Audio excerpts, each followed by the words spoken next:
एक समय की बात है, जंगल में एक शेर रहता था।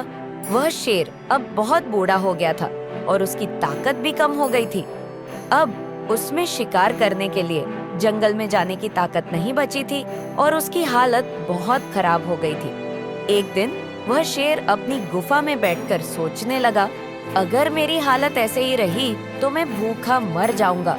मुझे कोई ना कोई तरीका ढूंढना होगा ताकि बिना मेहनत के मुझे खाना मिल सके। फिर उसे एक आइडिया आया। शेर ने जंगल में एक चिड़िया की मदद ली और उसे अपनी बीमारी की खबर जंगल के सभी जानवरों तक पहुंचाने के लिए भेज दिया। जब जंगल के बाकी जानवरों को शेर की बीमारी का पता चला, तो वे शेर का हालचाल पूछने के लिए उसकी गुफा में आने लगे। शेर उसी मौके का फायदा उठाता और जैसे ही कोई जानवर गुफा में घुसता, वह उसे पकड़कर मार डालता और उसे खा जाता।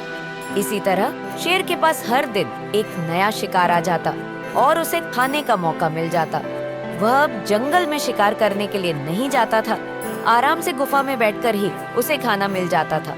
कुछ ही दिनों में वह शेर फिर से मोटा ताजा हो गया।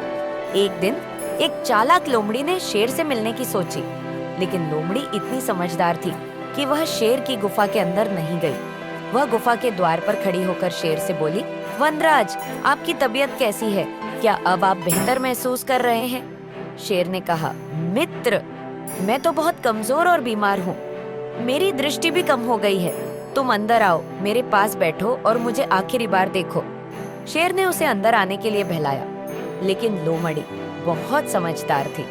उसने ध्यान से गुफा के पास देखा और पाया कि गुफा के अंदर जानवरों के पैरों के निशान थे, लेकिन बाहर कोई निशान नहीं था। इसका मतलब था कि अंदर जाने वाले जानवर बाहर नहीं आ पाए थे। लोमड़ी ने तुरंत समझ लिया कि शेर उन जानवरों को मार कर खा जाता था। लोमड़ी ने शेर से कहा, मुझे माफ करें वनराज, मैं अंदर नहीं आ सकती। मैंने देखा है कि यहाँ आने वाले जानवरों के पैरों के निशान तो हैं, लेकिन बाहर जाने के निशान नहीं है। इसका मतलब है कि मैं भी उन जानवरों की तरह मारी जाऊंगी, इसलिए मैं चली जाती हूँ। लोमड़ी ने यह बात जंगल के बाकी जानवरों को बता दी। अब कोई भी जानवर शेर से मिलने नहीं गया और सभी ने अपनी जान बचा ली। इस तरह लोमड़ी ने अपनी चतुराई से न सिर्फ अपनी जान बचाई, बल्कि बाकी जंगल के जानवरों की जान भी बचा ली।